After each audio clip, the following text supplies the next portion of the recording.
Rahayu, Rahayu, Sagung Dumadi, sobat subscriber dimanapun Anda berada, semoga penjenengan semuanya senantiasa dilimpahkan rahmat serta hidayah dari Allah Subhanahu wa Ta'ala, dijauhkan dari mara bahaya, dilancarkan segala usaha serta rezekinya.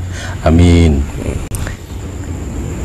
Pada saat ini kita masuk di dalam sancaya, yang artinya kita dalam keadaan ketentraman, kedamaian, dan dalam lindungan alam atau lindungan Allah Subhanahu wa Ta'ala, sehingga alam pun bisa dikendalikan. Namun bukan berarti kita sebagai umat manusia yang mempunyai banyak kekurangan lantas jumawa atau menyombongkan diri, karena sewaktu-waktu banjir itu atau bencana itu pun terjadi,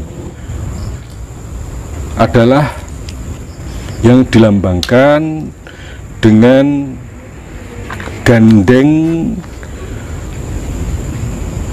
gandeng melihat angkasa pengantin. Artinya siapa yang digandeng tidak lain adalah kita sebagai umat Allah, makhluk Tuhan yang Maha Esa. Dan yang melihat siapa? Allah melihat, melindungi umatnya. Angkasa adalah suwung, yang artinya Allah Subhanahu wa Ta'ala. Pengantin adalah lambang kebahagiaan. Namun berdasarkan siklus alam dan ramalan para pujangga terdahulu menceritakan bahwasanya pada tahun ini akan terjadi prahara yang besar, namun jangan terlalu khawatir. Tapi sekali lagi bukan berarti kita lantas nggak terjadi apa-apa, jangan begitu. Itu namanya jumawa, sembrono.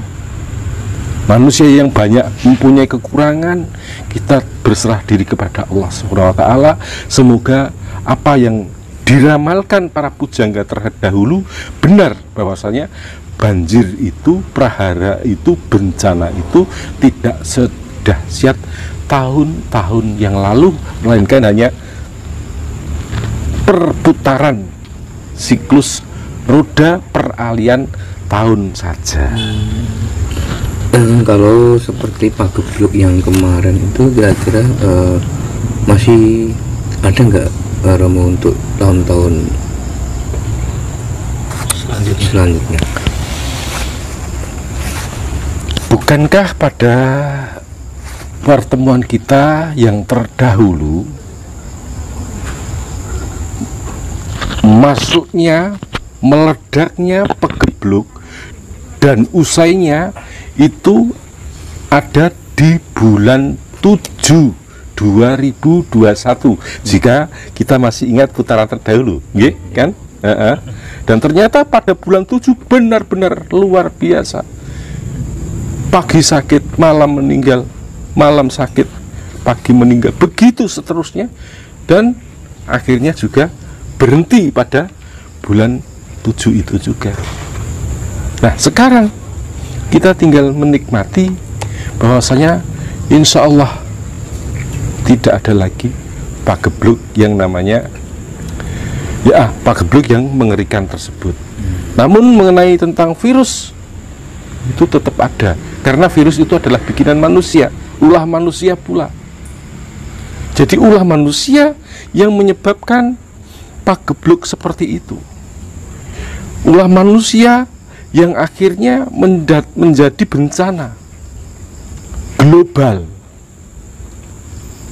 Bukankah kita masih ingat tentang usaha manusia yang ingin mengambil hasil bumi, menambang hasil bumi, misalkan mengambil minyak, Lapindo misalnya? Pengeboran ini dilakukan manusia atau Allah? Manusia. Ulah manusia kan? Akhirnya menjadi bencana. Nah, ini Mengapa demikian? Itu adalah hukum alam. Ketika alam diperkosa, maka kita sebagai pemerkosanya yang bertanggung jawab. Begitu pula dengan adanya virus pandemi yang diciptakan oleh manusia, kita juga sebagai manusia yang terkena imbasnya. Berarti intinya itu semua karena ulah manusia sendiri nih Romo. Betul sekali.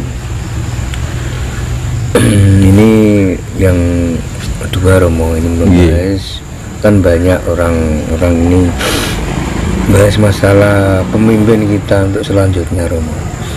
Ada yang mengatakan bahwa nanti itu akan timbul seorang pemimpin yang masih keturunan China, cuma umurnya cuma seumur jagung. Nah, setelah itu baru muncul yang namanya Ratu Kembar. Setelah Ratu Kembar itu baru Ratu Adil nanti yang akan muncul. Tanggapan Romo bagaimana? Sebenarnya untuk bicara tentang kepemimpinan yang akan datang, ini sangat riskan sekali, dan apalagi kalau kita bicara kaspuan ya. Jadi kaspuan otomatis untuk bicara ke depan tentang siapa pemimpin dan bagaimana, ini nantinya akan dikaitkan dengan politik katanya.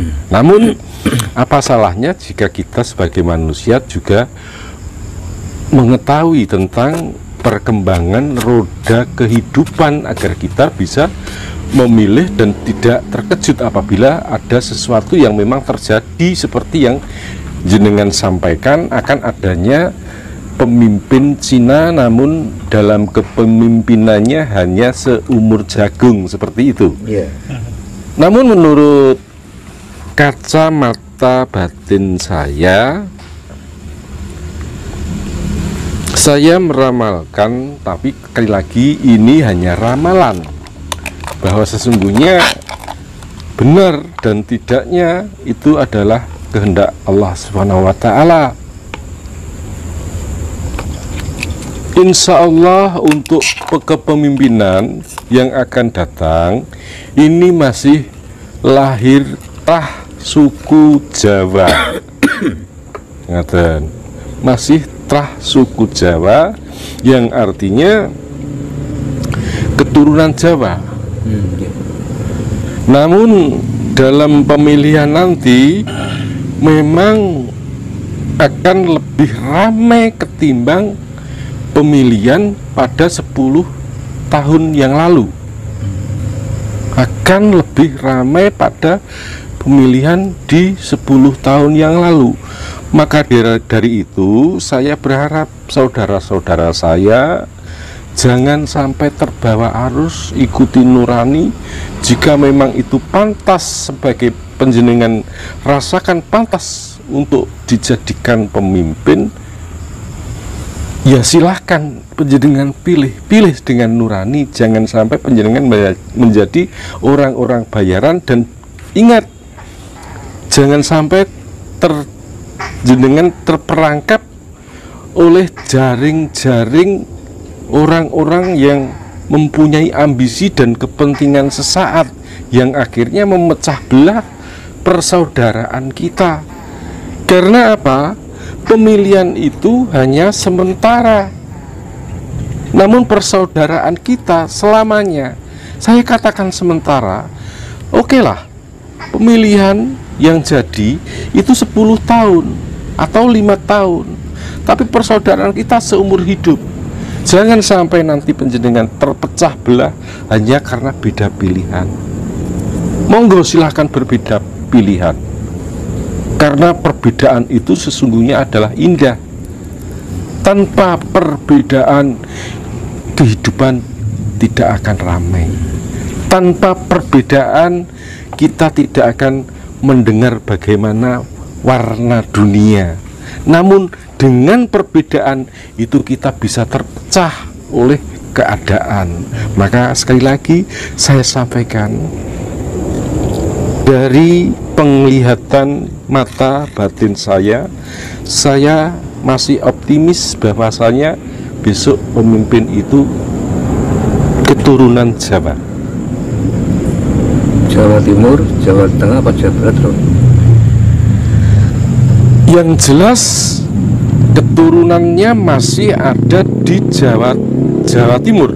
Ini Trah Jawa Timur. Trah Jawa Timur. Mungkin masih ada kerandah dari Singasari, darah Singasari, bukan Majapahit lagi. Singasari, Bro. Singasari atau Kediri.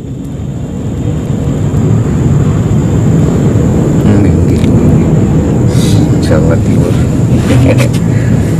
Mungkin nggak, Romo, seperti Indonesia, kalau kita melihat situasi dan kondisi ekonomi yang seperti ini, Indonesia kembali ke tatanan zaman kerajaan kayak dulu lagi? Mengapa tidak? Jadi dalam episode yang lalu tentang Sabdo Palon Nage Janji sudah saya sampaikan bahwasanya ini akan kembalinya zaman Budi. Budi bukan Buddha loh, nggih.